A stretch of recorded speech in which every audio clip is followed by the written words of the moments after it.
Peace and welcome to the culture here on the Black Star Network. I'm your host, Farajii Muhammad. Thank you so much for tuning in and being a part of the conversation. Folks, we got a lot to talk about. First and foremost, the big political story out of Chicago.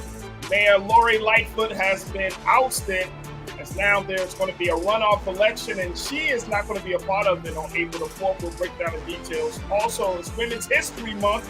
We're going to do our part to celebrate women who tell their stories. That's the theme this year. We'll have that conversation. Plus, we get some updates about what's going on with the Supreme Court and their student loan case that they're reviewing. So we got a lot to get to. Of course, you're going to be a part of the conversation, and we got our fantastic contributors. So stay with me. We're going to have a fun time today. Happy Wednesday, folks. It's all happening on today's edition of The Culture here on the Black Star Network. Let's go.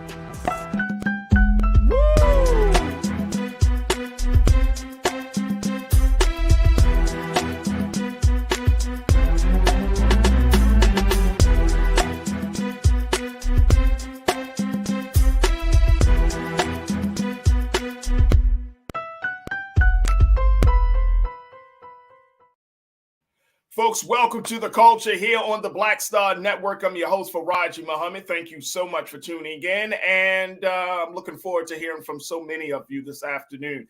All right, folks, let's jump right into it. We got a lot of conversations set up for you, and as you know, here on Wednesday, I'm just not by myself. I got my sister, who is an attorney, who is a TV host. She hosts her own show called Suzette Speaks on YouTube.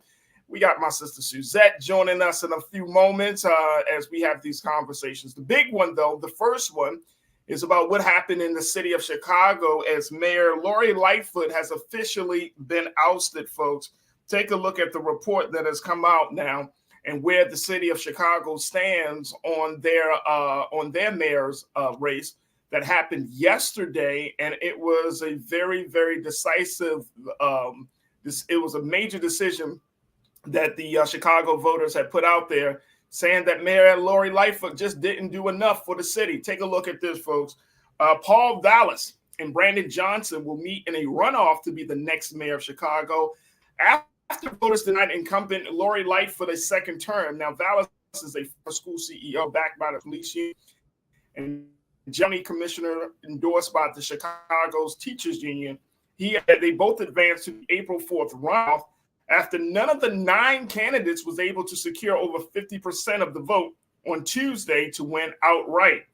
And so Lori Lightfoot, she's the first Black woman and first openly gay person to lead the city. She won her first term in 2019 after promising to end decades of corruption and backroom dealing at City Hall. But opponents blamed the Lightfoot for an increase in crime that occurred in cities across the U.S. during the pandemic, and criticized her as being a divisive, overly contentious leader. She is the first elected Chicago mayor to lose a re-election bid since 1983, when Jane Byrne, the city's first female mayor, lost her Democratic primary. All right, I want to bring my sister Suzette Speaks into the conversation as we look at what's happening in the city of Chicago. She's hailing all the way from the great city of Miami, Florida. Yes, 305 in the How you feeling this afternoon? Wonderful. Happy Wednesday, everybody. Shout out to the culture crew watching live and team replay. Absolutely. Absolutely. All right. So, Suzette, Lori Lightfoot, she was always somewhat of a controversial figure in Chicago politics, but now it has been decided. Lori, Miss Mayor Lightfoot, thank you for your services. You will no longer be needed here. It was a rough night for former Mayor Lori Lightfoot. When I looked at the numbers, Farajii, we're looking at 17% of the total votes. She came in third place behind those 2 front runners, as you described, who will go on to the runoff election on April 4th. But yeah, the top 2 vote getters were at 34% for Mr. Paul Vallas and 20% for Brandon Johnson. So them combined is more than 50%. So this was definitely a message that was being sent by Chicago voters. And unfortunately, it was not her night. No, and it's not her night at all. And I'm wondering, what does that mean? Because we often talk about Black folks in power, particularly, positions of power like, state legislator or even mayor, in some cases governor. So is this a way of is this any type of rebuke about her personally, you think? Or is this just based upon how she has, structured the government and how she runs the government? Well, she's definitely a strong mayor in more ways than one. People have criticized her style.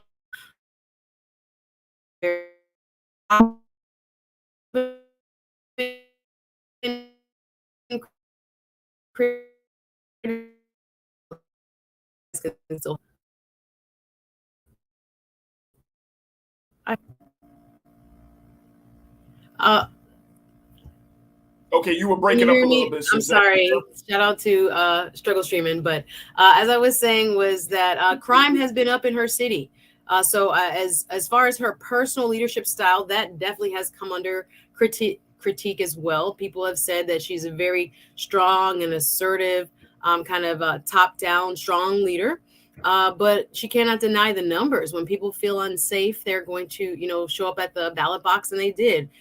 In the last year, crime has been up in Chicago, according to some reports, about 31%. So she has had an uphill battle since the 2020 uprising in that summer, where people, saw all over the news the burning of the business districts of downtown Chicago and how they had to kind of quarantine off certain areas. But people apparently did not like how she has done her job, more so than I think what she is like on a personal note or on a personal level. But yeah, I think there was a little bit of both. But I think they definitely sent a message that they want to change in leadership for sure. But unfortunately, it seems as if, her time was cut short. As you stated, the first time in 40 years that a sitting incumbent has not been reelected to office. So here's the pushback I got on this, right? Because we often hear that when crime goes up, somebody's getting kicked out. Some heads are rolling, right? And I'm from Baltimore. And so we know a thing. I know a thing or two about rising crime and the consequences of that. But it never made sense to me, though, Suzette. It never made sense because we always put, and I hate when politicians do this. They put themselves, and I'm speaking of mayors, whether they're black or white, it doesn't matter. But mayors often put themselves as the savior of the city. And crime is not, you can't quote unquote legislate crime prevention. You know what I'm saying? Like you can put certain things in place for the police department, but it still comes down to people's thinking, people's behavior. There are other internal factors within a person that causes them or compels them to want to commit a crime, right? And so, I think part of it is this idea, like we as voters and constituents have bought into the idea that if you got a mayor, that they're going to stop crime because that's what they say. But then all the other part of it is the candidate, the political leaders saying, well, I can do that. And it's like, no, that's not realistic, right? Like crime comes down to prosecution. You're an attorney, you understand prosecution, making sure the charges stick, make sure that the police officers are doing what they're supposed to do and not, causing any type of corruption in the case. I mean, there are so many other things. And I think that it's this poor policy for a political leader to put out there that they're going to stop crime. And then for us as the voters, we accept that and think, oh, well, they didn't stop crime, therefore they lost they didn't fulfill that promise. It never made sense to me. Yeah, it's a tall order to say when you have resources that are dispersed differently, right? Chicago sometimes is called the tale of two cities, a well-funded side and a not so funded side.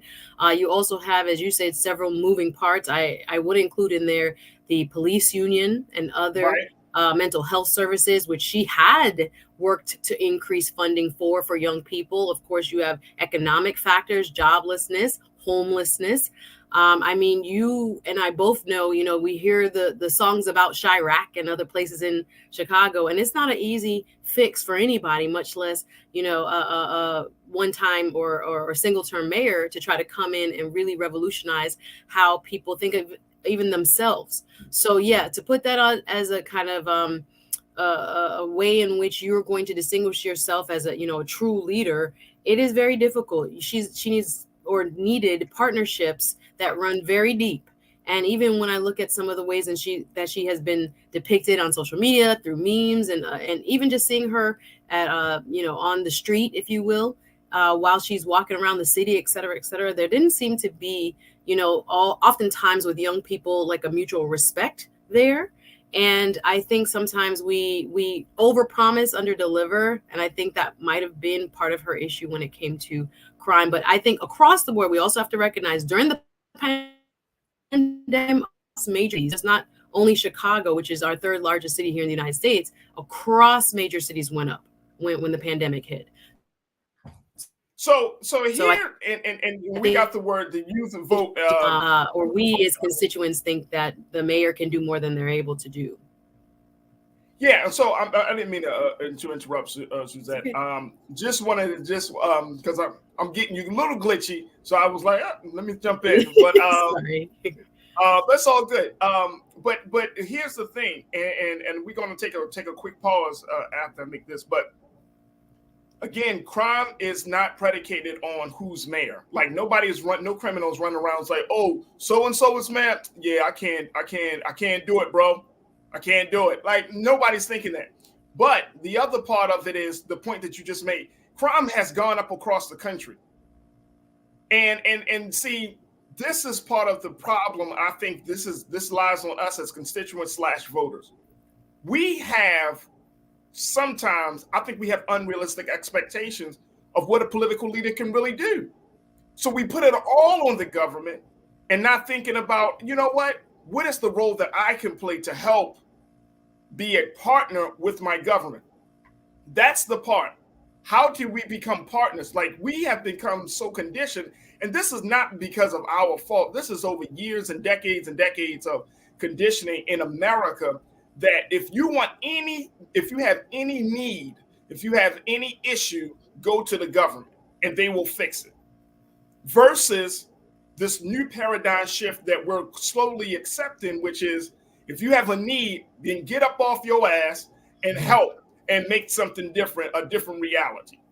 That's a different type of citizenship. We've had a passive level of citizenship in this country for so many years. Now, when a moment like this happens, when you have all of this upheaval and partisanship and all of this stuff happening within government, it's like it's very hard for people to jump into becoming an active citizen where they're seeing themselves as partners with the government and not just constituents. So, I mean, I got to take a quick pause. I'm going to let you respond to that. And of course, crew, I want to hear what y'all got to say as we talk about this big story out of Chicago. Mayor Lori Lightfoot is out. She did not run her re-election bid. But what's your take on how people feel about crime and her being able to not live up to the expectations? Join us in the conversation. Post your comments in the chat, and we'll try to get to as many as possible. Stay with us. We got a lot to talk about here on The Culture on the Black Star Network.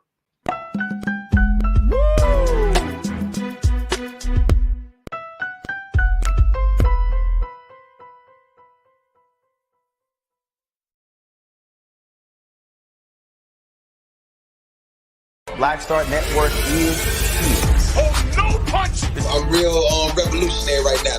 Thank you for being the voice of Black America. All momentum we have now, we have to keep this going. The video looks phenomenal. See, there's a difference between Black Star Network and black-owned media and something like CNN. You can't be black-owned media and be scared. It's time to be smart. Bring your eyeballs home. You dig? When you talk about blackness and what happens in black culture, we're about covering these things that matter to us, speaking to our issues and concerns. This is a genuine people-powered movement. There's a lot of stuff that we're not getting. You get it, and you spread the word. We wish to plead our own cause. Too long have others spoken for us. We cannot tell our own story if we can't pay for it. This is about covering us. Invest in black-owned media. Your dollars matter. We don't have to keep asking them to cover our stuff. So please support us in what we do, folks. We want to hit 2,000 people, $50 this month, raise $100,000. We're behind 100,000, so we want to hit that. Y'all money makes this possible. Checks and money orders go to P.O. Box 57196, Washington, D.C. 20037-0196. The Cash App is $RM Unfiltered. PayPal is R Martin Unfiltered. Venmo is RM Unfiltered. Zelle is roland@rolandsmartin.com.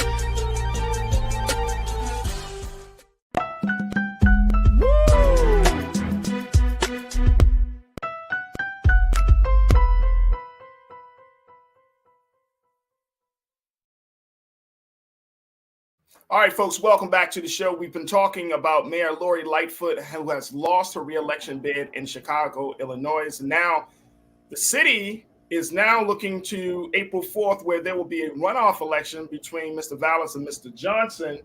And it's a way for people to see that the work that the first Black openly gay mayor, woman mayor, has been able to do and not do has caused a lot of rift in the city of Chicago.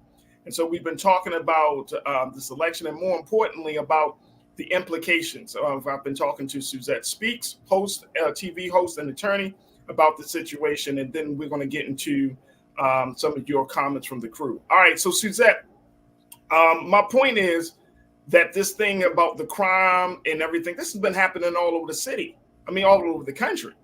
So it's like we've gotten to this place where we want politicians to say, "Oh, abracadabra, crime is solved," and it doesn't work that way.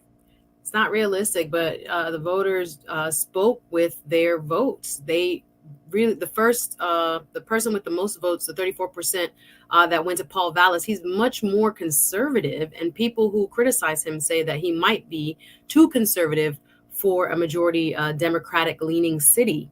And the person who came second, Mr. Brandon Johnson, who got 24%, he is actually left of Mayor Lightfoot. He is more liberal than her. So she had opponents that came through on her right and on her left that left her kind of sitting in the middle with very few people that felt that she apparently had the answers to crime and other issues, but mainly crime.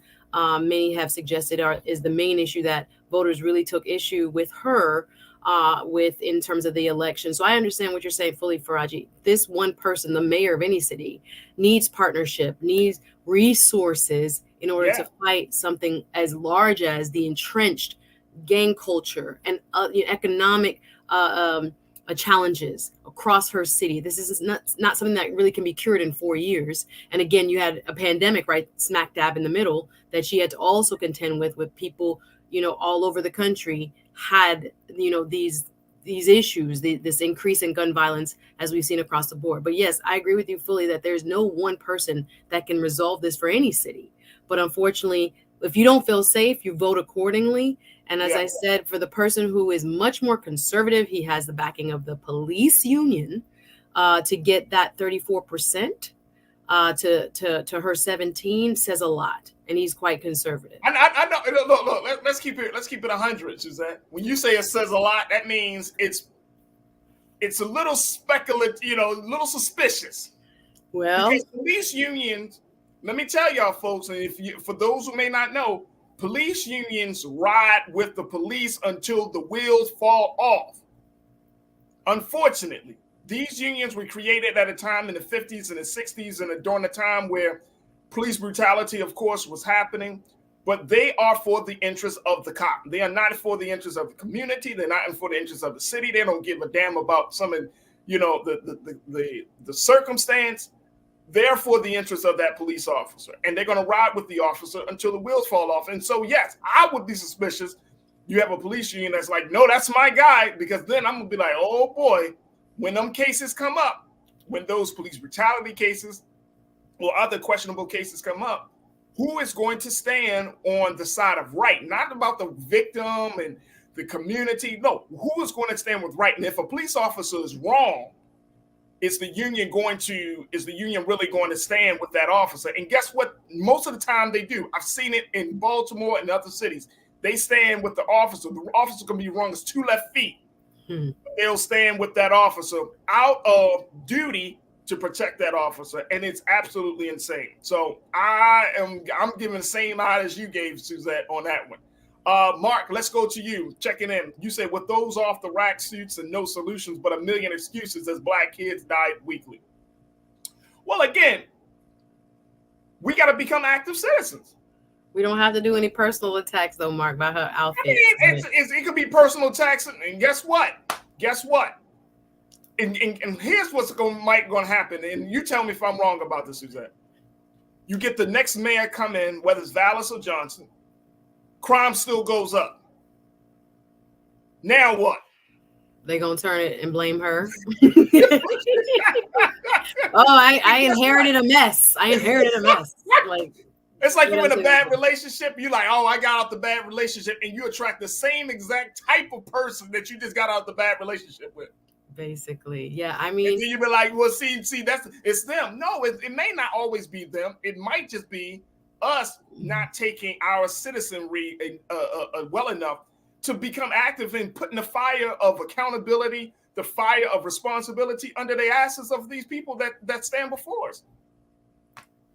Yeah, I think it would need to be a coalition of people, grassroots folks, people who know the neighborhoods.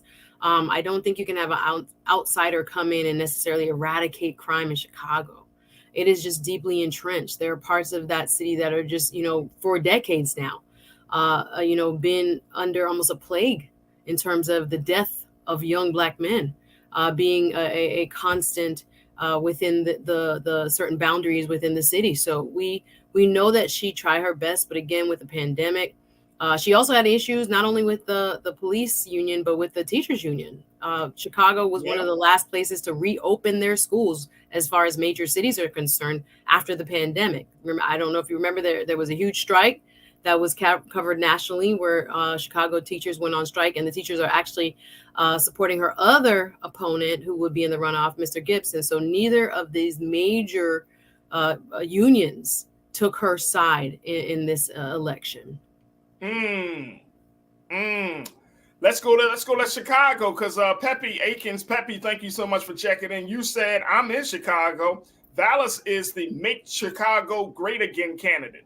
I tell you, very conservative from what I've read. Yeah, very conservative. Yeah. Okay. I'm wondering, the other part of it, Farajii, when you have 9 people in a race, it's going to split the vote. And that's what happens to her. So sometimes it's not even a rebuke of her, but when you have 9 people that siphon off these little, amounts of votes, you're just not going to be successful. Truth is power. You said, my God, you said they spoke with their vote in this situation. I wish they would, that we would speak with our vote every time. You said every time, and get yourself registered, self-educated, and vote all positions. I mean, people spoke. Look, here's the thing. People can vote for who they want to vote for. The fact is you got out and exercised and vote, right? So if you don't vote for my candidate, I can't be mad because you didn't vote for my candidate when I'm encouraging you to vote. That's the way you think you vote your interest, hopefully. So that's fine. But I just think that in order for us to get off this vicious cycle, that we should really look at the candidates and think in terms of the long haul, Suzette. You know what I'm saying? And not just think, okay, here's what I often see, especially when it comes to like crime, that we want to a la carte a candidate and be like, oh, he's strong on crime, but the other parts of that candidate's agenda might be terrible. Exactly. We're afraid. We're so afraid. We need. It may not be in the best interest, but you be like, he's good on crime. Yeah. But what about education? What about healthcare? What about constituent services? What about building relationships with young people and seniors in the community? Like looking at all of these other pieces, you'd be like, he's good on crime. What about economic development for small businesses and Black-owned businesses and women-owned businesses? You know what I'm saying? Like, where do the candidates stand on those things? I mean, if it comes down to figuring out, okay, you got these 2 candidates, you're right, and you mentioned it, 9 candidates, nobody's going to sit around and try to look at the agenda of 9 candidates, right? Some of us may, but not a lot. Mm-hmm. So if you got these 2 candidates, now you can say, okay, which candidate speaks to me and which candidate doesn't? And it then kind of worked it that way, becoming more informed as you're talking about using your citizenry. Am I crazy in this thinking this? I'm like, I feel like no, yeah, I have to. Like what? Yeah. If you're anti-Lori, you have to be for someone else. So you have to be very careful. I'm not even. Of course, I lived in Chicago for 1 year when I was 18 years old. 1 year, from 18 to 19. But I mean, Chicago always has a special place in my heart. But at the same time, You know, you're not going to get if you want a transformative political leader, you're going to need a transformative policy. You're going to need a certain type of person. May not be Lori Lightfoot, but Chicago deserves, especially black folks in Chicago. Black people in Chicago have struggled so much. That city is huge, third largest city, has a lot of money that comes into the city. If you go to the south side, if you go to the west side, you know what I mean? There are parts of Chicago that looks like hasn't been renovated in the past 30 years. So, you know, it's like, we got to really think this thing through. Yeah, we're going to have to, whoever wins, for people who live in Chicago, I act like I live up there, but we're going to have to proverbially speak of the voters get out. There, like I said, it's a distinct vote between Paul Vallis and Brandon Johnson. So you're going to have to make your voices heard. If you know that one seems to be leaning again on a single issue, and we don't really want to be, as you described, single issue voters, we have to look at the totality of where their policies are and see if they're going to serve our communities. So we got to really look at that. But again, you have another crack at the apple, a bite at the apple, Chicago. So you will need to get out and get your friends out on April 4th. Absolutely. Absolutely. Look, let me get one more in. Alf checking in. You said Vallis was in charge of school district of Philadelphia when it had been taken over by the state. He drove resources out the district. Who vetted his resume? Yeah, he's a former, we call him superintendent down here, but the head of the school district there. And some people have questioned. Again, he's flip-flop even in his party. When Obama came in, he became a Democrat. There's some history there. People need to research and see if you were satisfied with the job he did while he served as head of the school system there in Chicago. There's a lot. He's been around for a little while. He ran for also governor. He ran for lieutenant governor. So he's not new to the game. So again, I question people like that, Suzette. You got to look at the track record. Like that. If you ran for 3 and 4 different positions, I'm like, nah, dog. And it's like back to back every year you running again. Hey, I could be your prosecutor. Hey, right. It's almost like I could be not saying him, but I could be you want to stay relevant. Yeah, exactly. There are people in Miami like that. Trust me. I'm like, what they gonna run for next? And it's like, right. There are people in Baltimore that was like that. I remember. It's like one guy. He ran for like 2-3 different positions, and it's like, bro, you seem like you're more hungry for power than it is for wanting to serve the people, and that's a problem for me. So we will have to see. Of course, April 4th is just around the corner, so we're going to have to see how voters in Chicago are going to move forward on this. But it is official. Mayor Lori Lightfoot has lost her re-election bid, and we will see what the vision of Chicago will be coming up. Folks, we got to take a quick pause. When we come forward, me and Suzette will continue to chop it up. Stay with us. We got a lot to get to here on the culture right here on the Black Star Network. We'll be right back.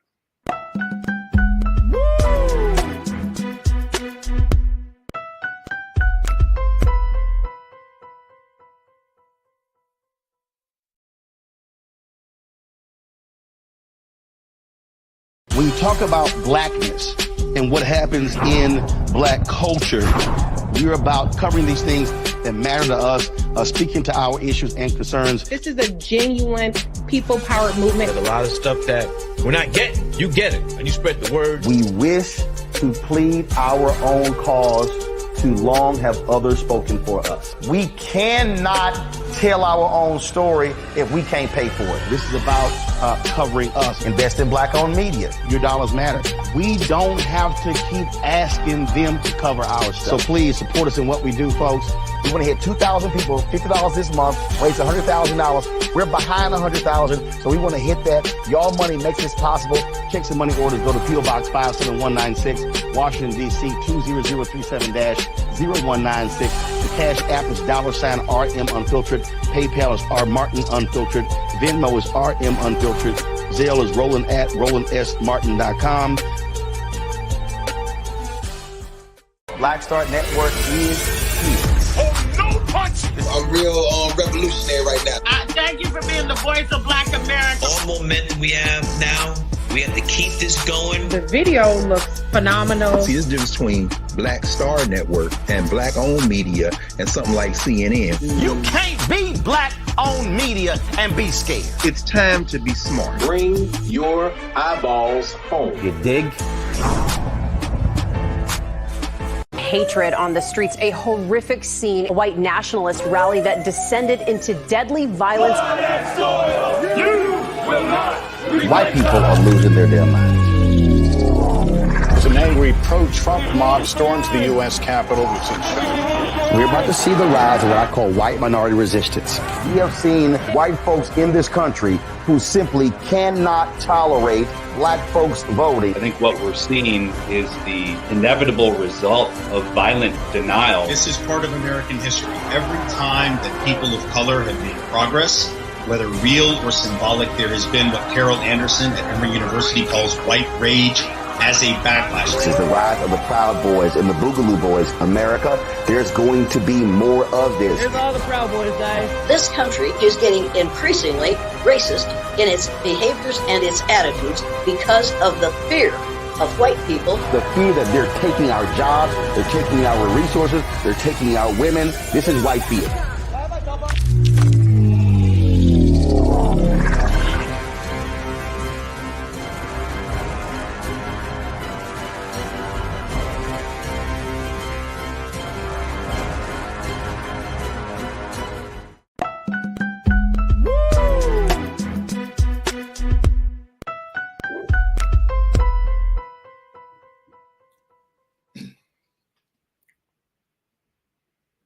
All right, folks, welcome back. Have you ever heard of the term white flight, where there are that term was often used to describe the large population of white people who have moved out of the city into the suburbs as a result of many factors, from crime to taxes and a whole lot of other issues? Well, there is something that's happening in the city of Atlanta that's taking white flight to the next level, where white people and white residents are not just leaving the city of Atlanta, but they're looking to establish a whole new jurisdiction. This is the situation in the case about what's happening in the community of Buckhead, which is currently a part of Atlanta, and how two bills are looking to create a separate jurisdiction for this affluent community. Take a look here, folks. This is what's coming out of Atlanta right now, according to the latest news, that these two bills together would allow the Buckhead district to succeed, not just leave, succeed from the city, pass the Georgia Senate Committee Monday, and could be up for a floor vote as soon as Wednesday. If approved by both legislative chambers and signed by Governor Brian Kemp, who is a Republican, the measures would allow residents of the roughly 24 square miles, 62 square kilometers, Buckhead area to vote in November 2024 on whether to leave Atlanta and form their own city. Now, while the Buckhead City movement has a powerful backer in Burt Jones, the state's lieutenant governor and state senate president, the measures are expected to face resistance in the House. Let's bring my sister Suzette back into this. Suzette, you brought this to my attention. Yes, sir.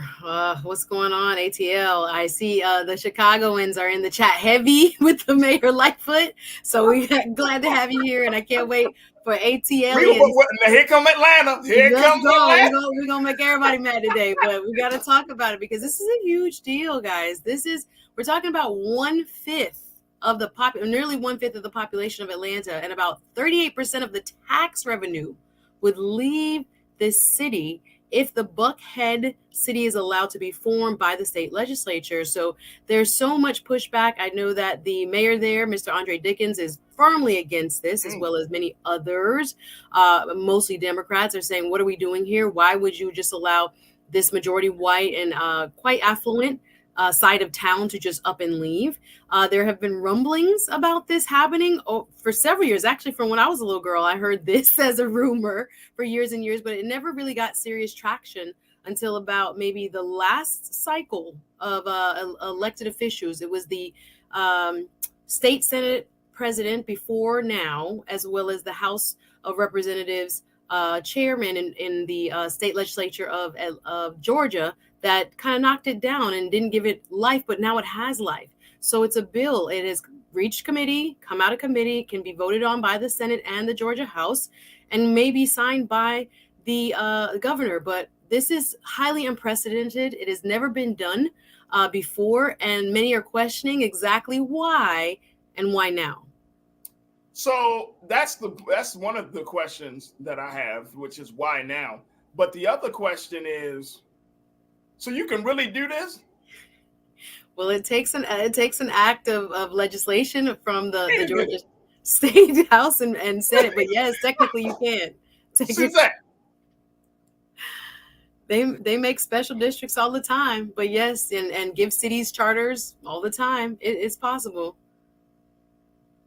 I know. I'm trying to process this here.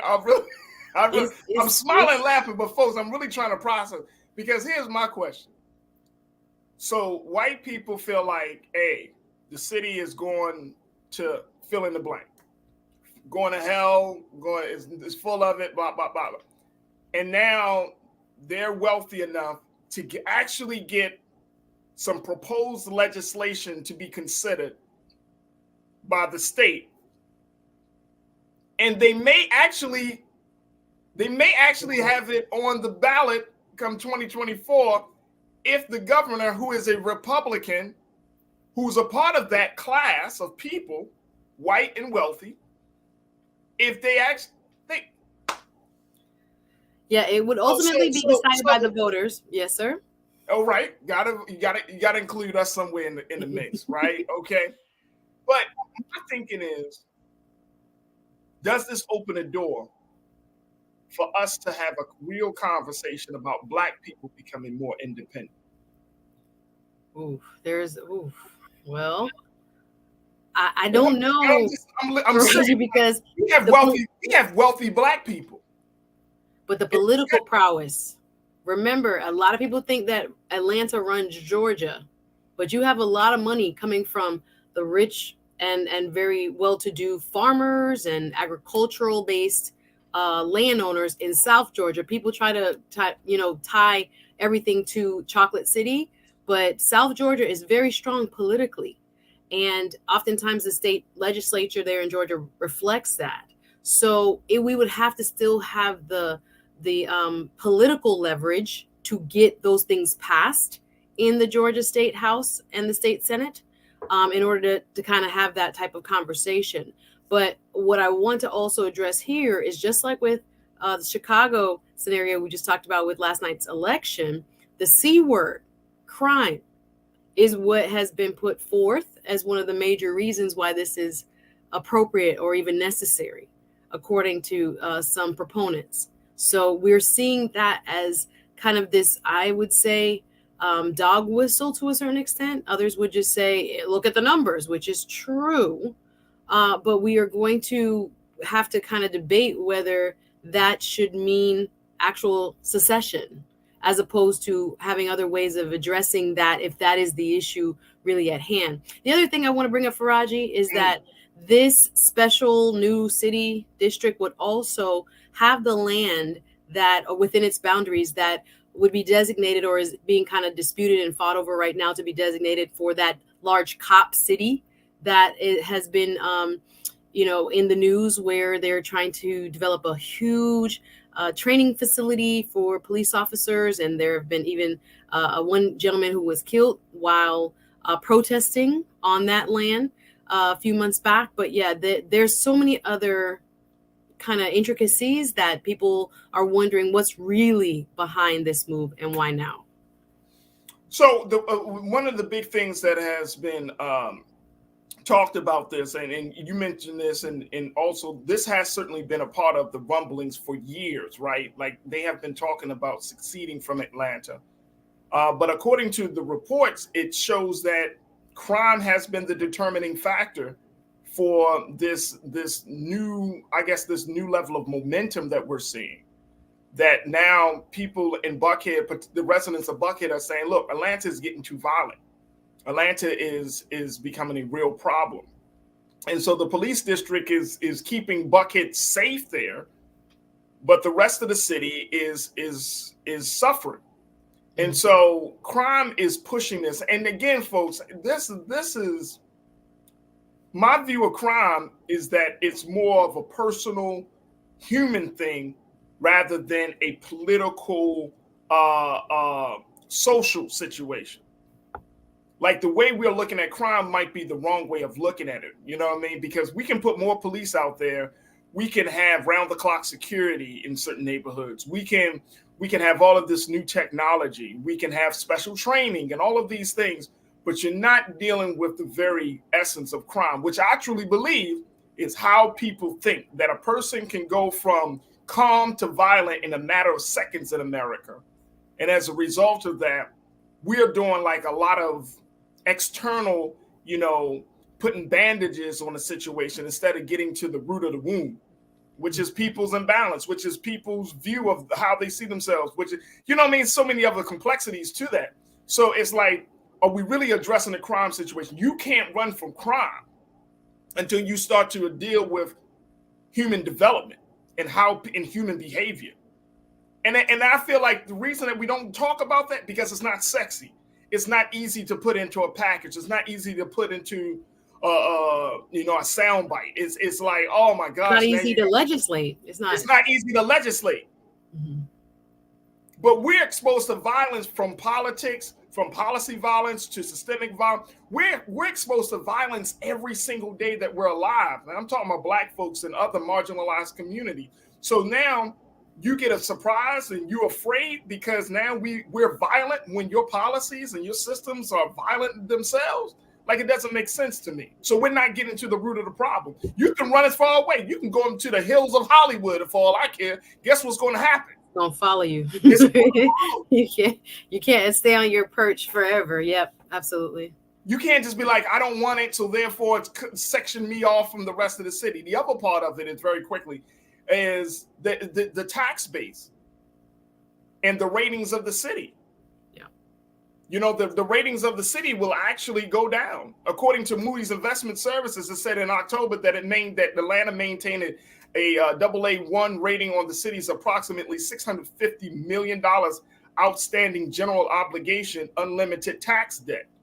So you have, the ratings are still strong. If you have that many people moving out of the city, the rating is going to go down.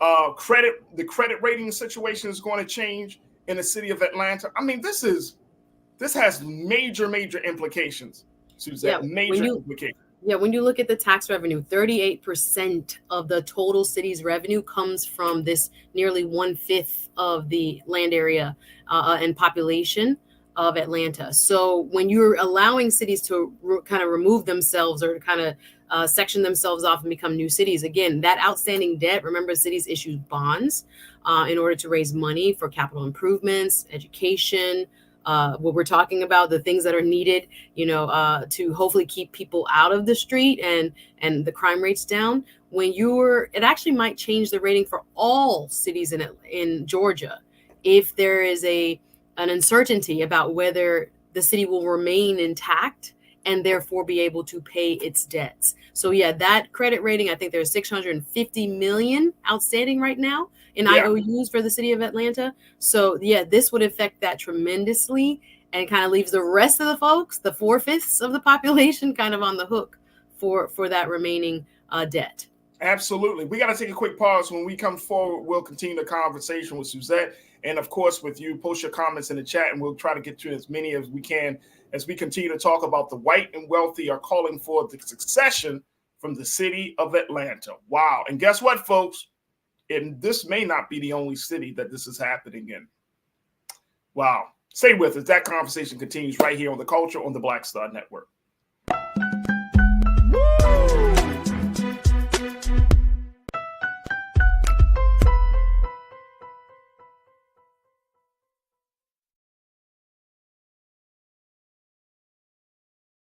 Folks, Black Star Network is here. Oh, no punches! I'm real revolutionary right now. Support this man, Black Media. He makes sure that our stories are told. Thank you for being the voice of Black America, Roland. Stay black. I love y'all. All momentum we have now We have to keep this going. The video looks phenomenal. See, this difference between Black Star Network and black-owned media and something like CNN. You can't be black-owned media and be scared. It's time to be smart. Bring your eyeballs home. You dig? Pull up a chair. Take your seat. The Black Table. With me, Dr. Greg Carr, here on the Black Star Network. Every week, we'll take a deeper dive into the world we're living in. Join the conversation only on the Black Star Network. Hi, I'm Dr. Jackie Hood Martin, and I have a question for you. Ever feel as if your life is teetering and the weight and pressure of the world is consistently on your shoulders? Well, let me tell you, living a balanced life isn't easy. Join me each Tuesday on Black Star Network for A Balanced Life with Dr. Jackie. We're all impacted by the culture, whether we know it or not. From politics to music and entertainment, it's a huge part of our lives, and we're going to talk about it every day right here on The Culture with me, Farajii Muhammad, only on the Black Star Network. I'm Deborah Owens, America's Wealth Coach, and my new show, Get Wealthy, focuses on the things that your financial advisor and bank isn't telling you, but you absolutely need to know. So watch Get Wealthy on the Black Star Network.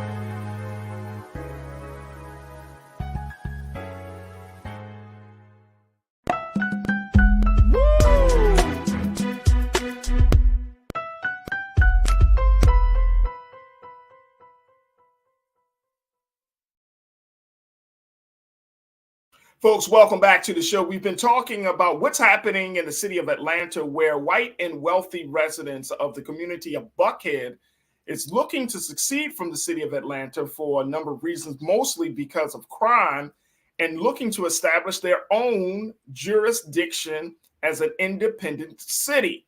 Now, this comes as a result of two bills that have gone before the Georgia Senate Committee, who has approved the move, and now it moves forward to the other part of the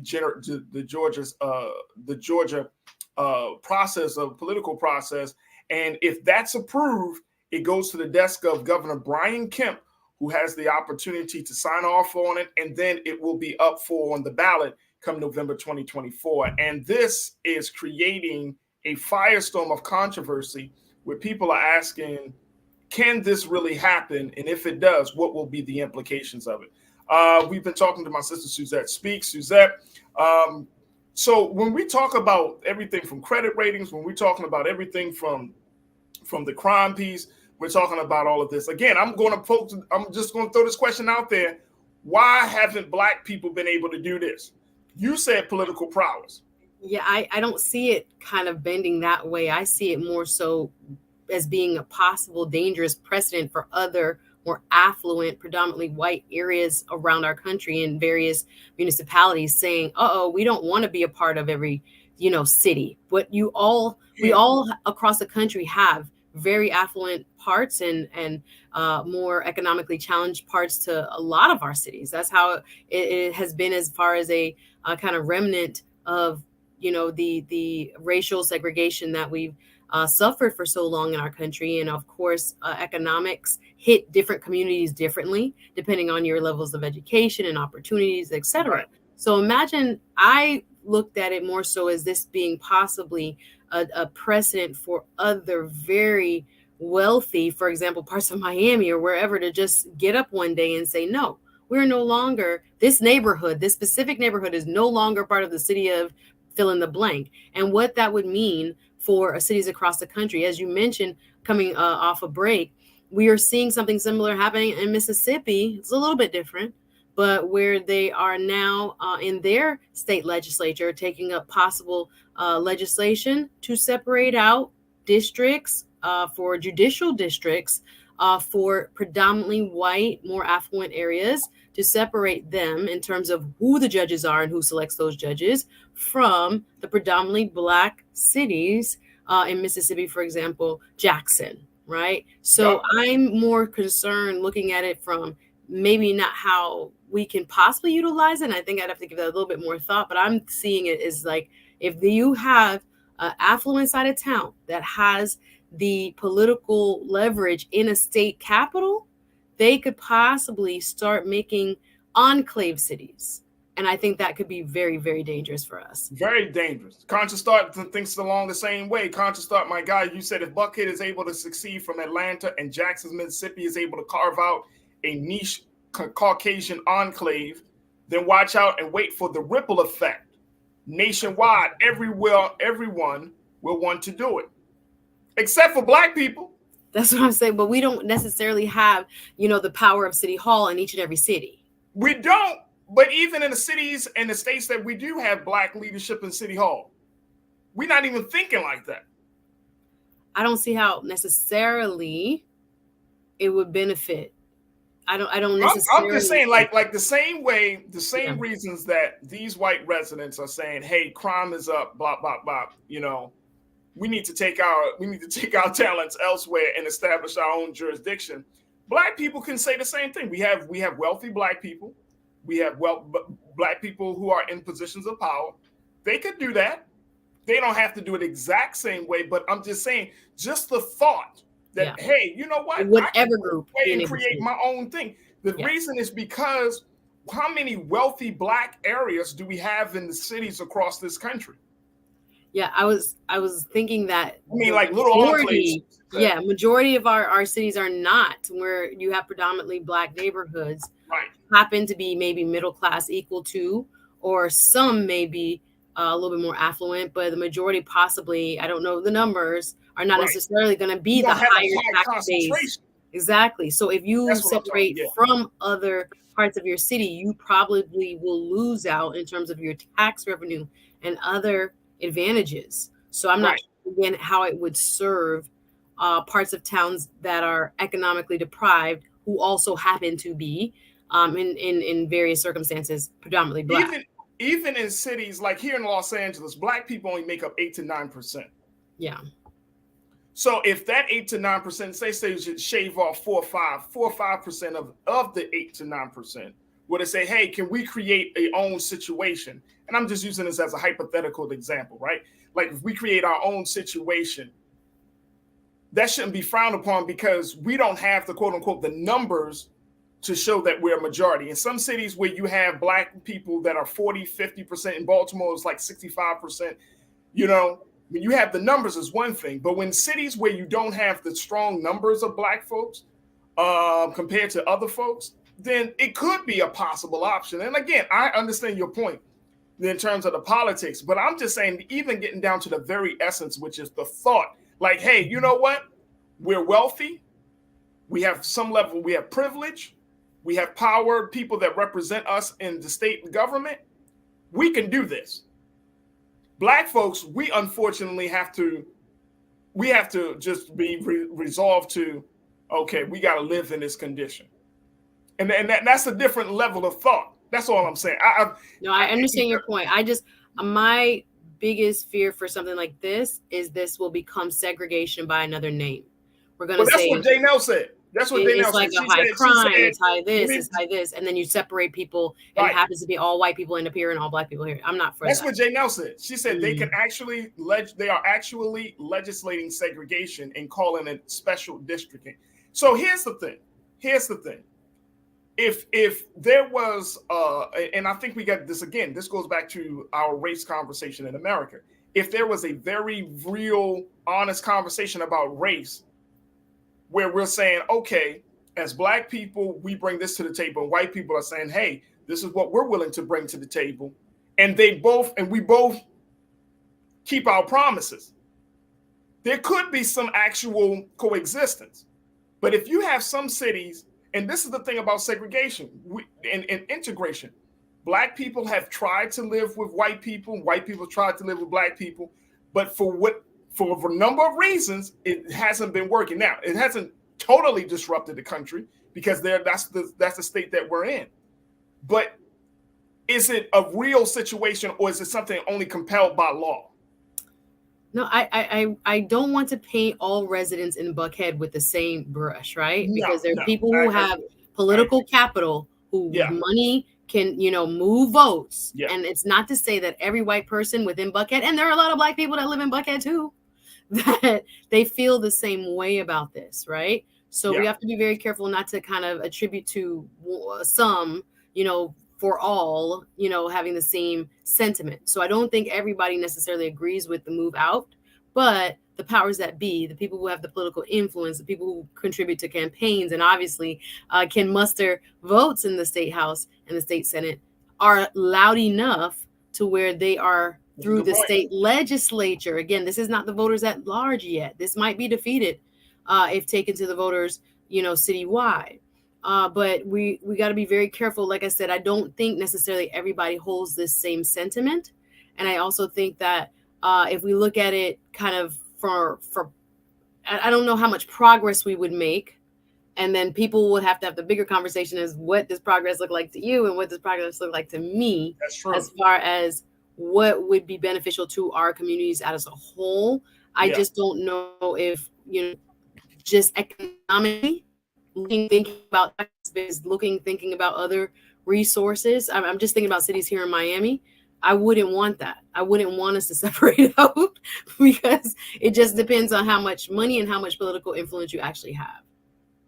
And culture. It could be a very divisive, there's an economic piece to it, but then the cultural piece, and I think that's the other underlying thing that Buckhead is probably saying culturally, Atlanta and the direction that Atlanta is going, culturally there's an influx of new black folks that have moved to Atlanta as a result of a variety of factors now being called Black Hollywood in some cases. So, culturally, Atlanta has changed. And some of those white residents could be like, you know what? I don't want to deal with that. And that's fine. That's cool because every community have their own culture. But now it's getting to a different place. And so when you have a situation like this, it's like you, regardless of whether you actually feel like, oh, no, I'm not doing this because I'm racist, or I'm not doing this because I don't want to live around black people, or I don't want to, I think I'm better than the mainland or whatever the case may be. But it's hard to differentiate those persons from the persons who are moving forward with this effort. And if you're in the city of Buckhead, if you're a white resident, are you going to leave Buckhead and say, no, I'm moving back to Atlanta? Or are you going to be like, it may not be a bad idea? I don't know.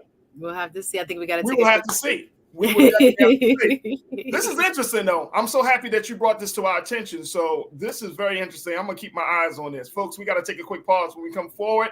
It is Women's History Month here with March 1st, and we're going to talk about what it means, and more importantly, what's the theme for this month's celebration. Stay with us. That conversation is up next here on The Culture on the Black Star Network.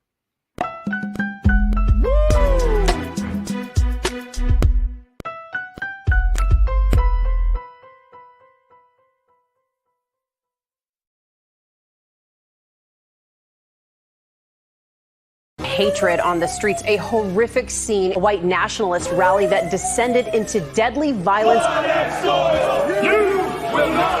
White people are losing their damn minds. As an angry pro-Trump mob storms the U.S. Capitol, we're about to see the rise of what I call white minority resistance.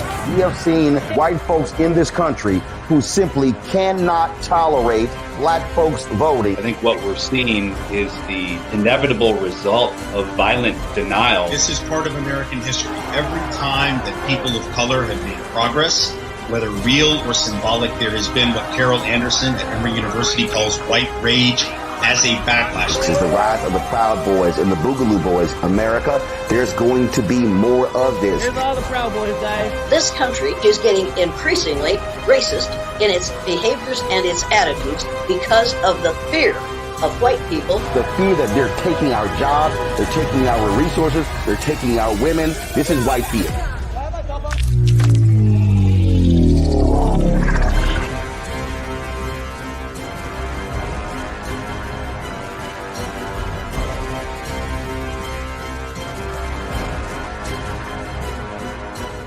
Black Star Network is here. Oh, no punch! I'm real revolutionary right now.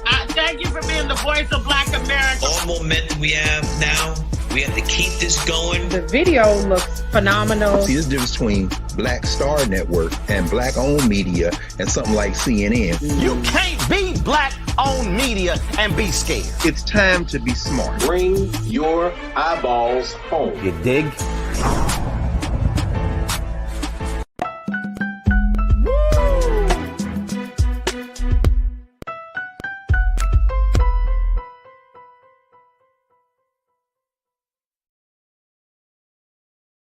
All right, folks, today it is March the 1st. It is the first day of Women's History Month, and this is the month where we talk about the great accomplishments and celebrate the great triumphs that women have made for this country, and there are so many stories to tell. And this is why the National Women's History Alliance, this is one of the major organizations that help to spearhead the effort to declare March as Women's History Month.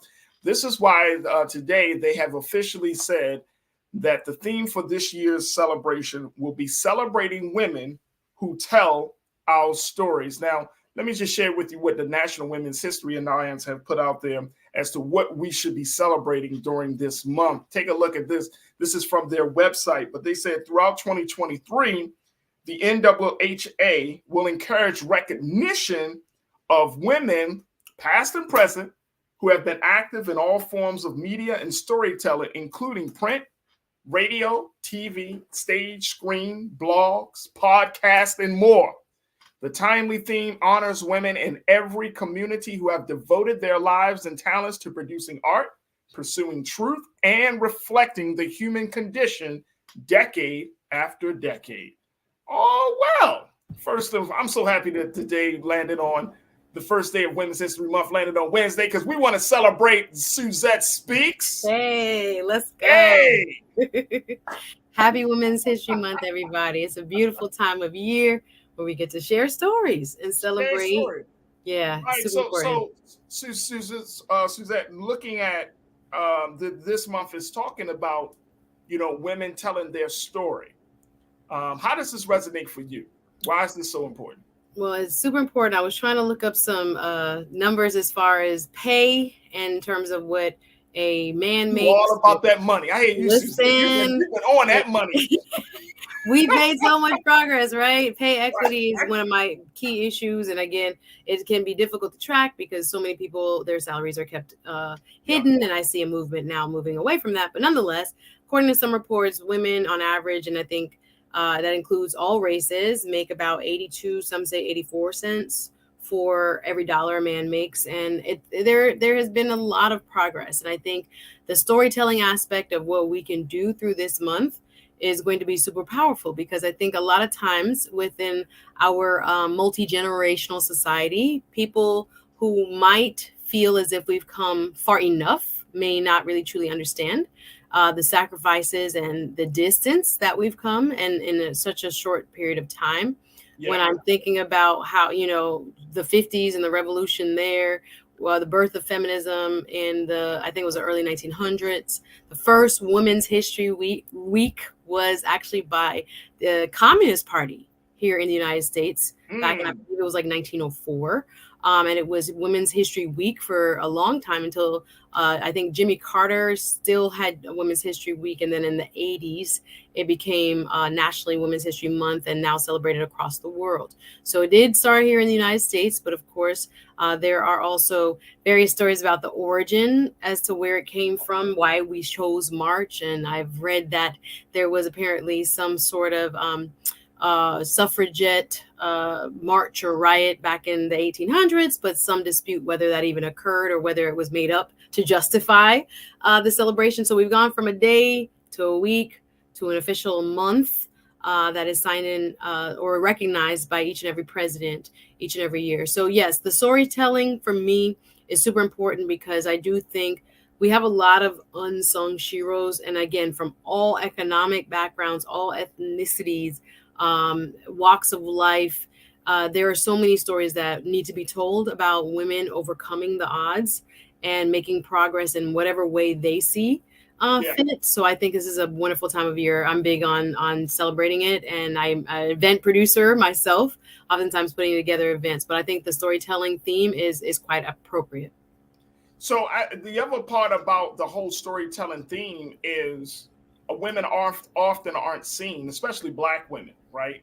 Black women aren't seen enough. We don't know the struggle, the path, the story that Black women have to take, or the stories of Black women who have made great contributions. So when I was reading about this theme, I was like, this is perfect, man. This is perfect, especially at a time where so many people have made these generalizations about who women are. And I'm not just talking about Black women. I'm just saying women in general from all different backgrounds. You know, we think we know women. And I'm saying as a man, we think we know women. We think we got y'all all figured out and stuff. But y'all very... Is that possible? No. No, it's not, Suzette. Clearly, we're complex. We're very complex. Y'all too complex and too layered. I like when sisters, and I hear sisters say this all the time. I am very low key. You're like, actually, I am low maintenance. You know what I'm saying? I don't ask for a lot. Like, oh my! I just want you to give me the world. That's not asking for a lot. What's the problem? I want the sun, moon, and stars. Right? Not all of us, but it's yes. The issue. I just want you to submit to my feet as a god. Well, there's that. There's that. Sound like a podcast right now. Right. Yeah. But no, I think it's important. Stories. Here's the thing about stories, and which is why I think, even here on Black Star Network, this is why we're talking about the power of the story. Stories open us up to understanding a person. When you have a good story, when you hear a person's story of how they got from point A to point B, it makes you have a greater either respect for that person, a better, compassion for that person. Like, you know what I mean? Like, people don't know your story, Suzette. Like, I'm sure you have a very, very important, interesting story, right? If people sat down and kind of chatted with you, like, Suzette, how did you get to this place? How did you become a lawyer? And all of these things. That story, your story alone would be so powerful. They'd be like, wow, I didn't even know. Exactly. Absolutely. But to see the story, and this is the beauty, to see women tell their stories in the media space, especially like from podcasts to film, TV, and these things. I mean, we're starting to see Hollywood is slowly turning to women to hear their story. And I think it's an important move for so many Black women. Very important. And I hope that a lot of sisters out there who watch the show understand that your story matters. It absolutely is critical. Like, if we don't know your story, like, I loved when I remember as a child hearing the story of how my mother grew up and how my grandmother grew up. Those stories were very interesting to me. And, as a child, you like 6 or 7, you like, what? Like, my grandmother would be like, you were born back when dinosaurs. Like, but to hear her story, it just made me feel a greater admiration for who she was as a woman. Because, yes, she's grandma or she's mom, but then you start to see the other side of her. It's like, no, this is the so-and-so, the woman. Not just as the mother, she's the woman. And that means that makes all the difference in the world. We're going to take a quick pause. When we come back, I know you got something to say, Suzette, so I want to get your thoughts on that. And, of course, crew, I want to hear your take on this as well. So stay with us. More about Women's History Month and this year's theme, celebrating women who tell their stories. What are your thoughts? Stay with us. This conversation continues right here on the other side, right here on The Culture on the Black Star Network.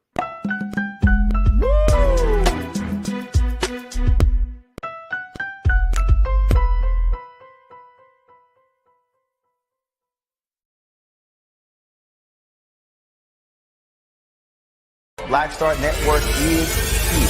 Oh, no punch! I'm real revolutionary right now. Thank you for being the voice of Black America. All momentum we have now, we have to keep this going. The video looks phenomenal. See, there's a difference between Black Star Network and Black-owned media and something like CNN. You can't be Black-owned media and be scared. It's time to be smart. Bring your eyeballs home. You dig? When you talk about blackness and what happens in Black culture, we're about covering these things that matter to us, speaking to our issues and concerns. This is a genuine people-powered movement. There's a lot of stuff that we're not getting. You get it, and you spread the word. We wish to plead our own cause. Too long have others spoken for us. We cannot tell our own story if we can't pay for it. This is about covering us. Invest in Black-owned media. Your dollars matter. We don't have to keep asking them to cover our stuff. So please support us in what we do, folks. We want to hit 2,000 people, $50 this month, raise $100,000. We're behind 100,000, so we want to hit that. Y'all money makes this possible. Check some money orders. Go to P.O. Box 57196, Washington, D.C. 20037-0196. The Cash App is $RM Unfiltered. PayPal is R Martin Unfiltered. Venmo is RM Unfiltered. Zelle is Roland at RolandSMartin.com.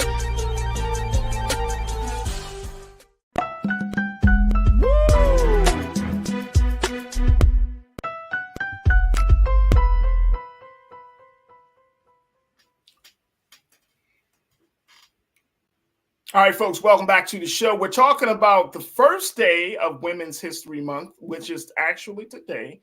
And this year's theme is celebrating women who tell stories. Yes, yes, yes. Women who tell stories. I got a woman who tells stories all the time. I ain't talking about stories like she's lying. I'm talking about stories of other women and other people who speak their truth. My sister Suzette Speaks, TV host and attorney. But Suzette, I wanted to get your take on that, you know, the importance of telling stories, like really giving people an understanding about who that woman is beyond just the roles that we might see. And I'm speaking of the story, the women in our families. She's not just your aunt. She was a woman before she became your aunt. Absolutely. I used to hear some of my relatives say, I wasn't always old. I wasn't born old like that. Because I think sometimes, and I think within my own work, having put together events around Black women, Black judges, women judges. You be doing it too, Suzette. I checked you out. You've been doing this for years. This ain't because the power. It's super important. The power of narrative is where we get to see ourselves, where we get to identify with a person that, again, if a big old, judge feels like this about motherhood or about being single or about whatever she's going through, oh man, that makes me feel a little bit more normal, like someone else has the same experiences as I do walking through this world. And it's super important for us to be able to see one another's humanity, right? And sometimes, especially when we deal with like elected officials, people who are sitting in these high places like judges, you don't think that they are human. So we are all human first. So that's why I really believe in the power of narrative. And I would also like that for this month, for us to focus on sharing stories within our own families, as you mentioned. I think there are times in which I look around and I think some of the stories that should be passed down have not been. And of course, sometimes they can be quite painful. Some of our families have gone through, some serious trauma. And I think there was this whole trend post segregation to kind of talk about it a little bit less and to live in the present.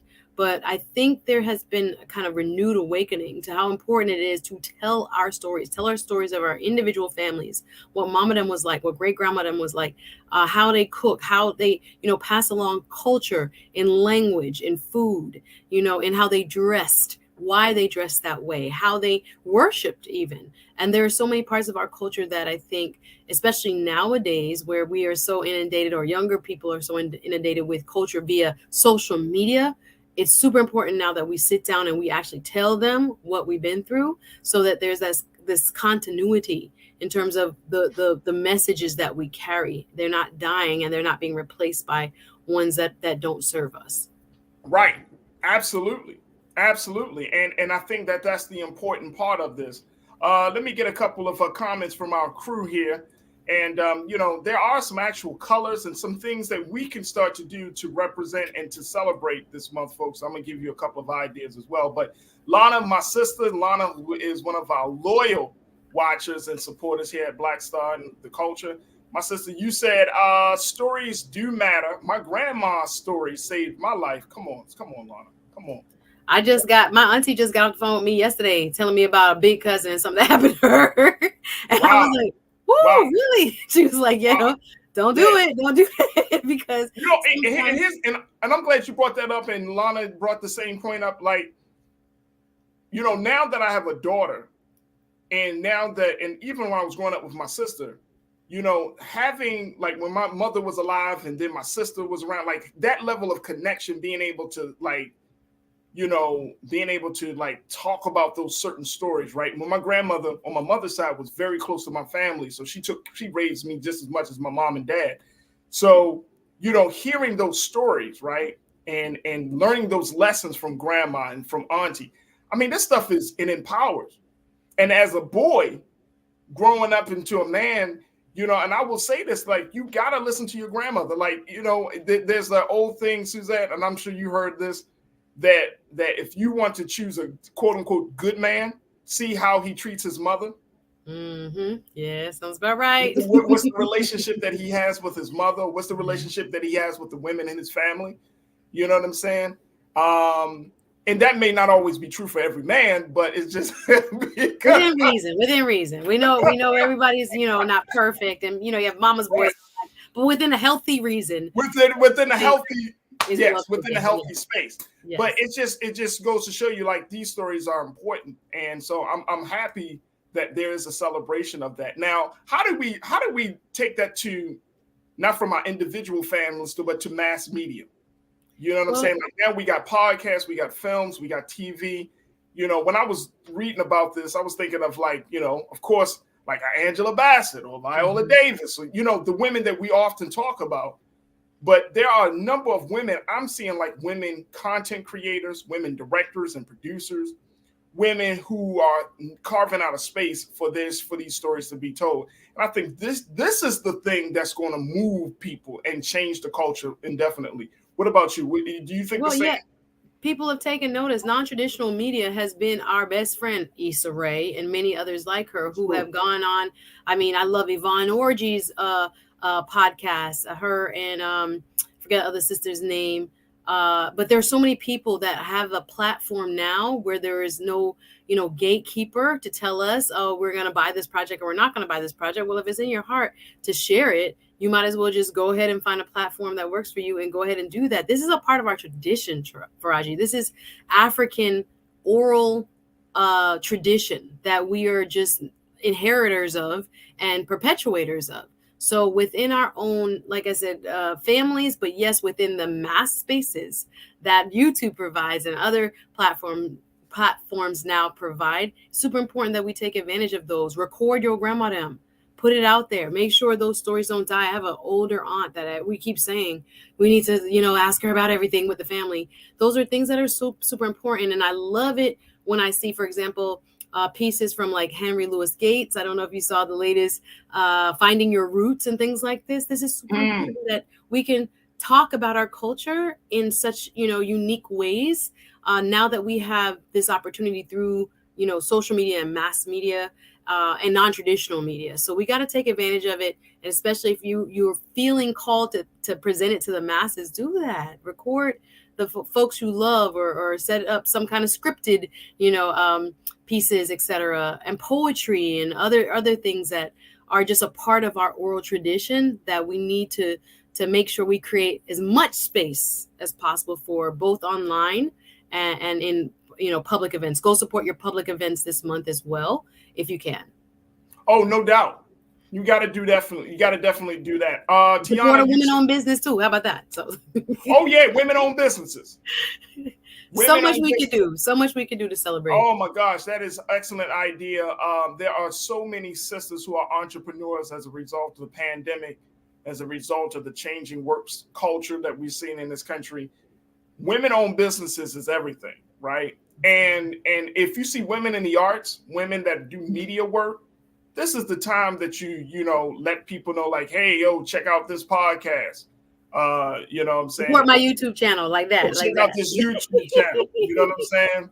So, you know, it's there's just so many things that can be done. It costs you nothing to like and to share or to subscribe. So support somebody else. Absolutely. Tiana, you checked in and said, I wish I recorded my grandmother when she used to talk, when we used to talk. 100%. Absolutely. I think about that. I think I have one, imagine a cassette recording with my grandma on it. The cassette? Yes. I don't know who captured that, but I was like, we got like, well, it's hiding in somebody's house. Yeah, thinking about. Why y'all treating grandma like she in an interrogation? Hold on, grandma. Hold on. But bless her heart. When she was alive, that's what she had. So people tried to do it, but now it's so easy. Pick up your phone, listen, sit down, kind of rest at their knee. There's a saying about that to learn, because God gifted them, a few more years ahead of you, so you don't make those same mistakes, or that you learn from their life experience. So we need to go back to really honing in on trying to utilize it for ourselves, but allowing other people to also kind of glean from their wealth of knowledge. Absolutely. My sister Karen Carter. Karen, you said, I am the matriarch of my family. I love and tell the great stories of our family sheroes and ancestors. My daughters are now telling their great stories. We keep legacies alive. That's why I love Karen. That's why I'm loving it, Karen. Come on, sis. That's what it's about. LA sister right there, y'all. That is dope right there. Mimi, you said, I love being a beautiful, intelligent Black woman, and I love all my sisters in the chat and beyond. Awesome. There we go, Mimi. There we go. That's what it is. And then Tiana also said, Farajii, my grandma has some stories that were too funny. Absolutely. But when grandma tells stories, my grandma used to tell the funniest stories, because she used to insert, she'd be like, yeah, so this happened. I ain't like that woman. They're unfiltered. After a certain age, they just say it, tell it like it is. It's unfiltered and it's the best. I love that about my grandma. I ain't like her spirit. My grandma would be like, the whole nasty right about her. You're like, wait a minute, grandma. Calm that down. No, I had two separate, real different grandmas. I had a very church-going, a love Jesus grandma, and I had a smoking, cussing, play dominoes grandma. Oh, those are best grandmas. I love the best of both worlds.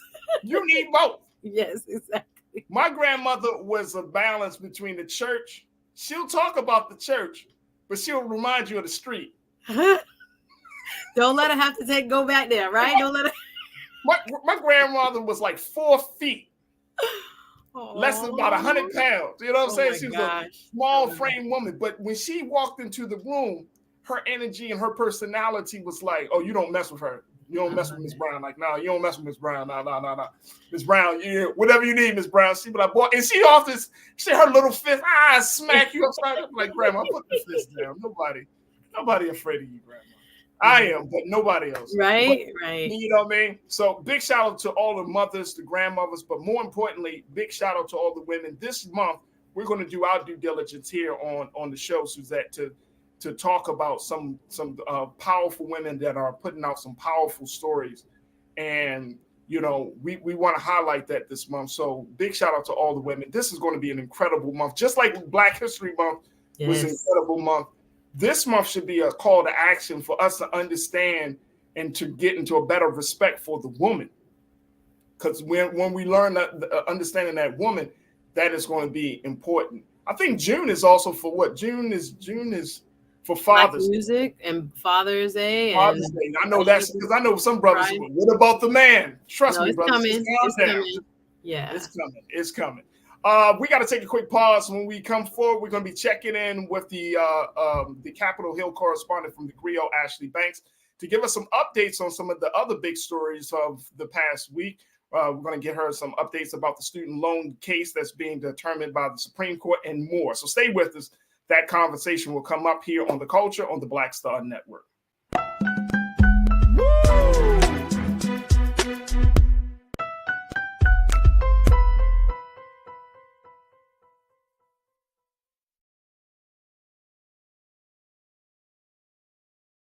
Hatred on the streets, a horrific scene, a white nationalist rally that descended into deadly violence. White people are losing their damn minds. As an angry pro-Trump mob storms the U.S. Capitol, we're about to see the rise of what I call white minority resistance. We have seen white folks in this country who simply cannot tolerate Black folks voting. I think what we're seeing is the inevitable result of violent denial. This is part of American history. Every time that people of color have made progress, whether real or symbolic, there has been what Carol Anderson at Emory University calls white rage as a backlash. This is the rise of the Proud Boys and the Boogaloo Boys. America, there's going to be more of this. Here's all the Proud Boys, guys. This country is getting increasingly racist in its behaviors and its attitudes because of the fear of white people. The fear that they're taking our jobs, they're taking our resources, they're taking our women. This is white fear.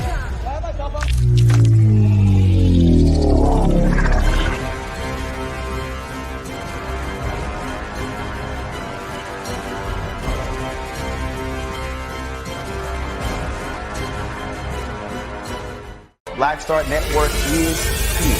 Oh, no punch! I'm real revolutionary right now. Thank you for being the voice of Black America. All momentum we have now, we have to keep this going. The video looks phenomenal. See, there's a difference between Black Star Network and black-owned media and something like CNN. You can't be black-owned media and be scared. It's time to be smart. Bring your eyeballs home. You dig?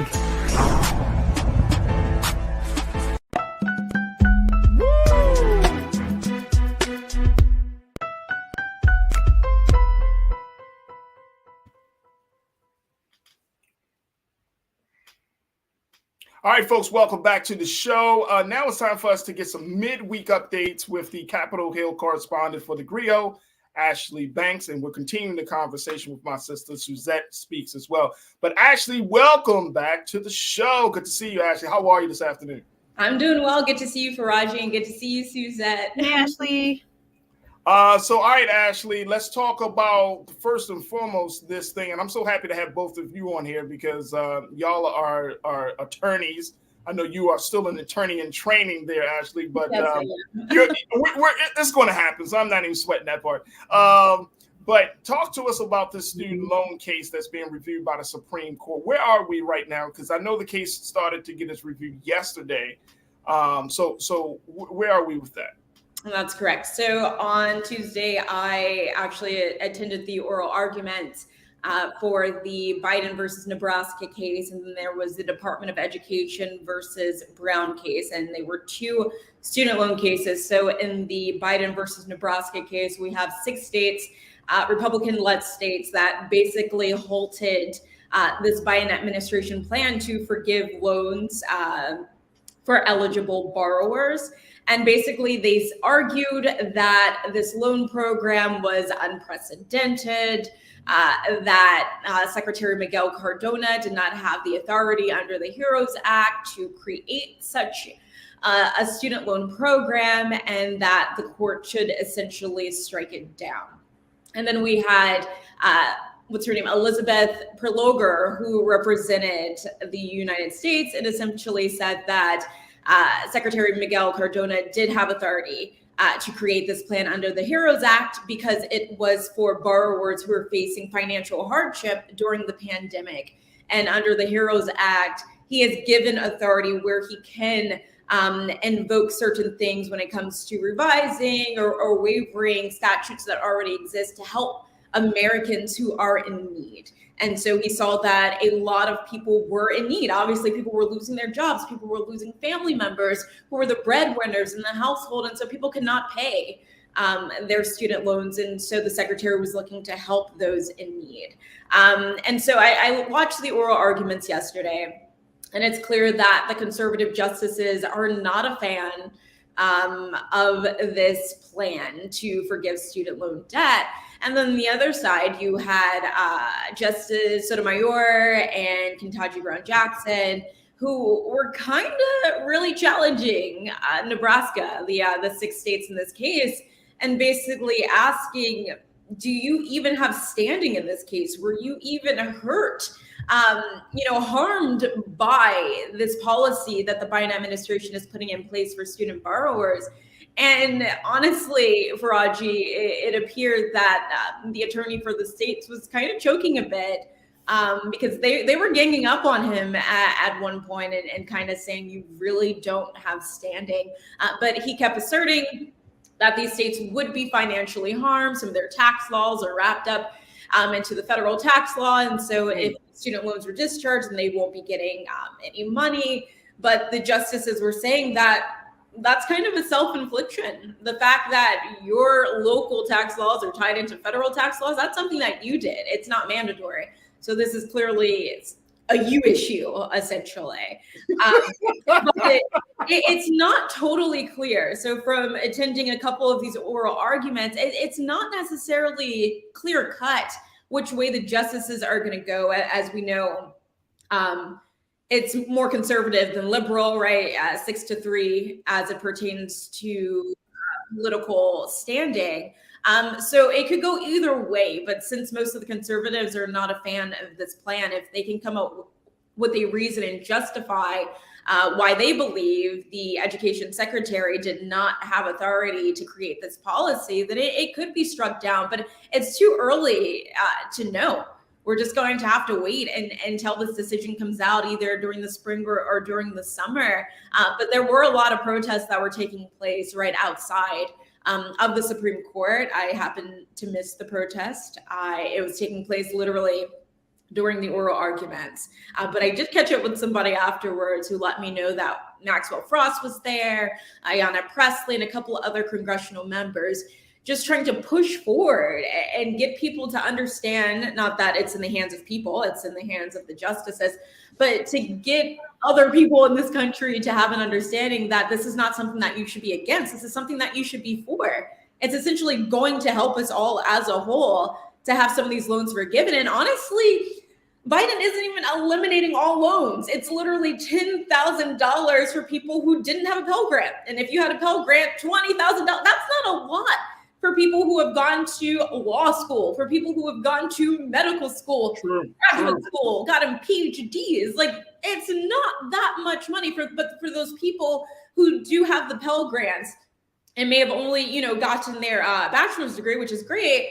That could eliminate debt for them, which I think is a very beautiful thing. But imagine if the Biden administration said we're eliminating all debt. Like, this, to me, this is pretty asinine. And one more thing I want to mention, Justice Sotomayor, she was basically kind of scolding the defense here, so the attorney representing the states, and saying that this student loan program, like I was saying before, is to benefit the average American person. And she was questioning the defense and saying, why are you now putting it in the hands of justices, people who don't have the expertise to truly decide on what's right when it comes to this? She said they should have been left in the hands of the secretary, of Miguel Cardona, who has an understanding of how student loans are run in this country. And if he decided that it was best to come up with this plan to eliminate loans for those who are eligible, then they should have stuck with that. And honestly, I have to agree with her. Now we have this case in the hands of 9 justices, 6 of whom may not be for this because they are conservative and they're the majority. And they could essentially rule that Biden's program not prevail. And I think that would be a disadvantage to millions of Americans in this country. So a couple of questions, and I'm glad that you brought this report to us, Ashley. A couple of questions I have is, one is, where does Judge John Roberts stand? Because I know that even though he's a conservative judge, he's one that's kind of serving as the leader of the court, the justices, but at the same time, on some decisions, he's a little bit more liberal than conservative. So what did he have to say during these oral arguments? Yeah, that's right. He is the Chief Justice. And honestly, he came hard on both of the teams when it came to the government and when it came to the opposing counsel. He did his best to challenge them, to just try and bring out the best in their arguments. I will say that during oral arguments, it's very common that the justices are just very confused as to where each party stands. And so he kind of just played the fence, to be honest, when it came to these oral arguments and asked both sides to clarify their statements. And he challenged them in the best way that he could. But Chief Justice Roberts tends to be really good at not tipping his hand. Like I was able to see with Justice Ketanji Brown and even Justice Kagan, you could tell how they felt during the oral arguments, depending on how they reacted to whoever was giving their oral argument.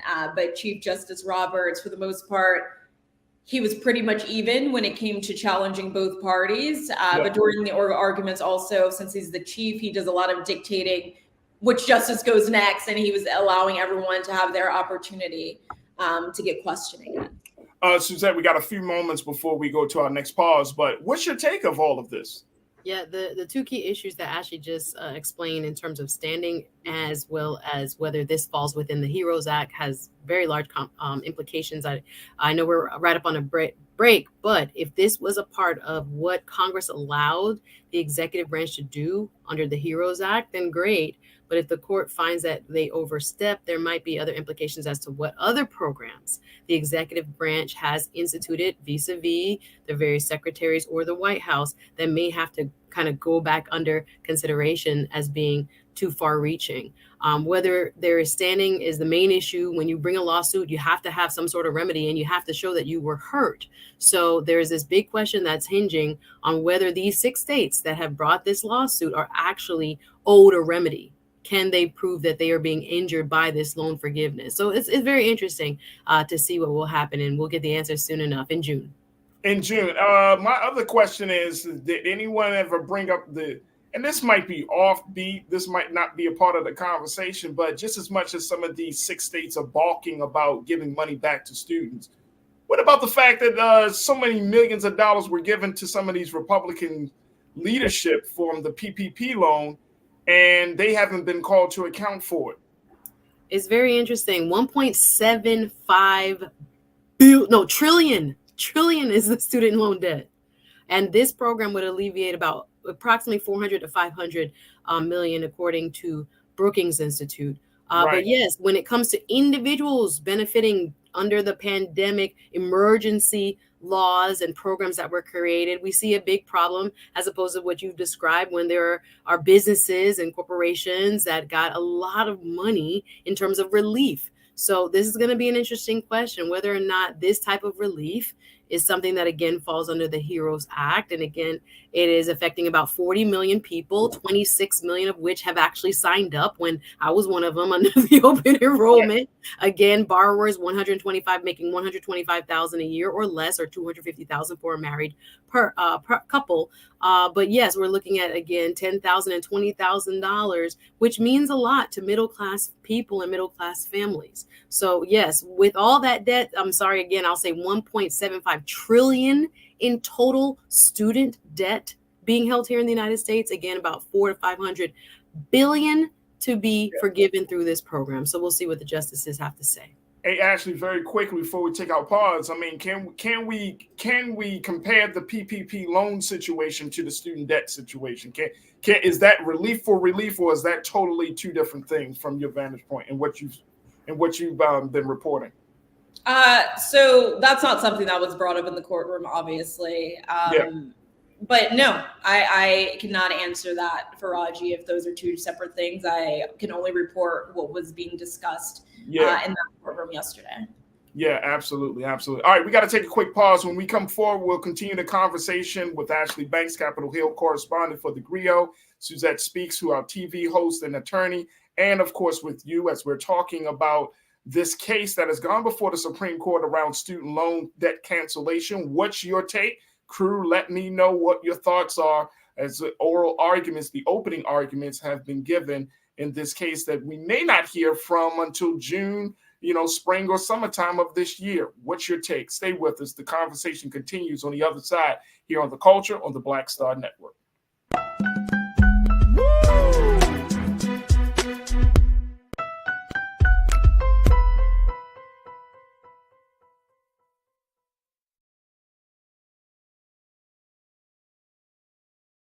Pull up a chair, take your seat. The Black Tape with me, Dr. Greg Carr, here on the Black Star Network. Every week, we'll take a deeper dive into the world we're living in. Join the conversation only on the Black Star Network. Black Star Network is here. Oh, no punch! I'm real revolutionary right now. Thank you for being the voice of Black America. All momentum we have now, we have to keep this going. The video looks phenomenal. See, there's a difference between Black Star Network and black-owned media and something like CNN. You can't be black own media and be scared. It's time to be smart. Bring your eyeballs home. You dig?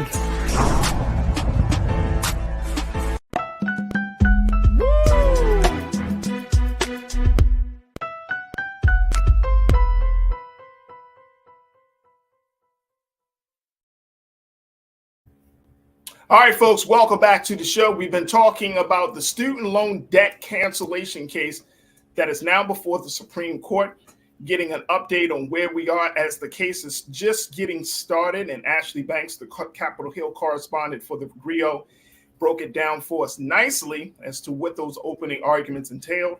And of course, giving us her analysis of where this thing may go. Suzette Speaks, our attorney and TV host here, she's given her analysis, and I want to hear from you. What do you think of this as these opening arguments have been given, and the fact that we're going to see the fate of this program in the hands of 9 Supreme Court justices, who Justice Sonia Sotomayor said, why put it in the hands of 9 justices instead of the man that understands how this process works, the Secretary of Education? Big question that I don't think that the defense can really answer. And so we will see how this case plays out. But what's your take on this? Let me know your thoughts. Post your comments in the chat. And of course, we'll try to get to as many of your comments as possible, crew. Let's go to Brian Christian. Brian checked in and said the conservative SCOTUS judges are hypocrites to themselves. Some of them had to deal with student loan debts. Yeah, that's the pushback I get, Ashley, that I don't understand, to Brian's point. I don't understand, why this is such a problem. Is it based just simply because of the economics of how states are trying to figure this thing out? Or is it just in terms of principle, Republicans are feeling like, you know what, the Biden administration is quote unquote overreaching its power to the point where it's trying to intervene in people's affairs. Y'all trying to give these students breaks. But aren't students supposed to be an investment in the next generation, an investment into the future? I'm not understanding the rationale in the whole thought process behind rejecting canceling student loans from the Republicans' point of view. Yeah, so I had the opportunity to speak with a couple of people, and they said this is simply a political stunt by members of the GOP. They just don't want to see the Biden administration have such a big win. And then there's that other side where I'm sure you've heard Republicans or conservatives say, well, if I had to pay my student loans, these people should have to pay their student loans as well. And that's kind of what we see with the Department of Education versus the Brown case, where there's 2 students who were ineligible to receive the student loan forgiveness program that Biden proposed. And so they were upset that their loans were within a private sector and that they didn't qualify to have their loans eliminated. And so basically it's if I can't have my loans eliminated, or if I already paid for my loans, then why are other people getting off scotch-free? And it's just that, to me, that's not a fair argument. Yes, it's unfortunate that you may not have qualified for the program, but don't knock somebody else's blessing just because you feel like you're not going to be able to get off, right? That you're not going to be able to have your loans eliminated. You just went through a different process. Get educated. It happens, and hopefully you'll see a breakthrough at some point. But right now, the people who are eligible did not have these private loans, and they maybe also didn't come from the same background as you did, right? And so, but there are different arguments here. But from what I'm hearing, it's simply, my loans were paid off. You need to pull yourself up by the bootstraps. We are not taking handouts from the government. Get your act together. But what they're missing is that people were not living their best lives before the pandemic. A lot of people had gone to college thinking they're going to get those jobs that are going to be able to help them pay off their student loans. Not just jobs. We're not talking about going to Walmart, getting a job there, working at McDonald's, but actually getting a job in the field that they studied while they were in college. And that didn't happen for a lot of people. And then the pandemic hits, people get sick, they lose family members, they lose their jobs, and now they really can't afford to pay those loans. And so the government saw that and decided, hey, I know we can't eliminate all of your loans, but at least let us try to help relieve the stress that you may be under due to financial hardship. And so it's just a pity that we have some Republicans who just don't want to see that happen. As the great DJ Khaled said, they don't want to see us win. Not the DJ Khaled.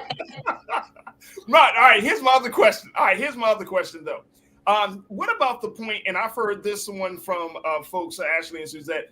Ashley, I want to get your take on this first. But what about the conversation about schools being too high, the tuition and cost of schools being so high, and that there should be a review, or there should be some level of like a cap for certain schools, because the loans wouldn't be so high, the loans wouldn't be such a problem if the cost of education wasn't as high as it is. Was that brought up in the conversation? It wasn't. I think it should have been brought up in the conversation, but also if it were brought up, it kind of would be a moot point, because that's not the point of this, the oral arguments, right? They're there to argue that the Biden administration's plan is legit, and the defense is saying we're going to suffer financial harm. So that's not the place for that conversation. But I believe the conversation needs to be had. For years, we've had activists saying that we need a universal system. There's universal healthcare in other countries, making sure that students go to college for free. Like you said earlier, the next generation is investing in their education so that they can progress and really be, contributing members of society. And if people have to put out hundreds of thousands of dollars just to go to school, some people just can't afford that, and they're not going. But then the conversation would have to deal with the public sector and the private sector. Obviously, the private schools can do whatever they want to do. But when it comes to public schooling, public colleges, I believe that there should be a cap. I believe that, obviously as inflation is rising, the cost of living is rising, the cost of schooling is rising. But I really do think it's unfair, because other people's salaries aren't rising, right? With inflation and the cost of living increasing. But I think that is a discussion that needs to be had. But we live in a capitalist society. And so honestly, it's a big moneymaker for states. That's sad. And just people's salaries who work at these universities. That's sad. I don't want to hear that.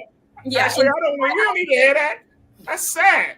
Suzette, what's your take on that? Schools and tuition costs being too damn high. Well, there's truth to it. I mean, there are people that have argued for quite some time now that the cost of education is just out of control. And of course, there are bidding wars, there are pricing wars in terms of the perception of how valuable a specific institution is. People wouldn't want, some universities argue, a cheap sounding or cheap costing university. There's that kind of, marketing that goes along with your sticker price. But this is something that needs to come up in terms of Congress. So if this is something that I think the American people want to see, then it becomes a question as to, lobbying your congressional leaders so that they start to, work on legislation and get something passed with this regard. But it would be very difficult, I think, in its kind of free market kind of politics and in our system. People can set whatever price they want to. But if there's something with regard to public education that can be done, it would have to be either state legislatures or our U.S. Congress. Absolutely. Jump in real quick for Farajii. Go ahead. Suzette is saying here, it's up to Congress for sure. And we saw a couple years back where Bernie Sanders, he proposed a bill for free college and the cancellation of student debt, but he received a lot of backlash, people just calling him an extreme liberal who just doesn't understand how the economy works. But there are quite a few people that are in Congress who do want to see colleges free of charge for American citizens and for every American borrower to not be in debt.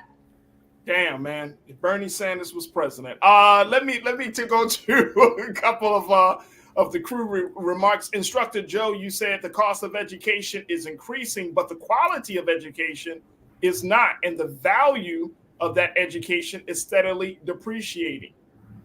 So I think that's the other part of this. I mean, it's probably unspoken, but you're paying for something, and then you're not really able to get the greatest benefit from. But then I think that is juxtaposed to what Chris mentioned. Chris Big, my guy, you said get a degree in something that's so sought after. You don't need loans like risk management or electrical engineering and patent law. So we're talking about a lot of money is being spent, and then you still have students, Ashley, who are going into these colleges, racking up these prices, and then they're for courses or for majors that they may not even use. They may not even take advantage of it. You know what I'm saying? So personal choice. I don't know if that comes up into the discussion as well. But how big of an emphasis should we place on that? I feel like people should be able to choose what they want, right? I hear Chris, and I think that, it's kind of practical. But at the same time, if I'm going to be investing 4 years of my life out of university and I'm already spending money, it's going to be on something I want. I'm fortunate that I was able to attend Morgan State University and receive a bachelor's in journalism, and to actually become a journalist was a huge success. But I also know a lot of people who attended university with me and wanted to become journalists, but just couldn't land that gig. And here we are literally 10 years post-graduation, and they're just having to work whatever gig that they can find. They were great journalists. They just did not, connect well, or weren't able to land the position that they wanted, or lacked resources. I know attending that HBCU 10 years ago, we didn't have the resources that the university has today. Thank you to President David Wilson. But it depends on the school you're going to as well, not just the degree that you're seeking. So we have, the University of Maryland College Park and the Towson University in Maryland. And those people, if they're attending the university for journalism, they have programs in place for these people to have mentors. And by the time they're about to graduate, some of them already have jobs lined up. And so, we can try to hold people responsible, the ones who are actually choosing their major, but it's the universities as well. That if they're accepting students' money, they also need to be setting them up for success, not for them to just get a degree and have to fend for themselves. It's a part of a process, right? If you're investing in an education, you're not just investing in the education just to have it. You're investing in the education so that you can be employed in that field afterward. And so I think a lot of schools do fail students in that capacity, especially minorities. Absolutely. Ashley Banks, Capitol Hill correspondent for the GRIO.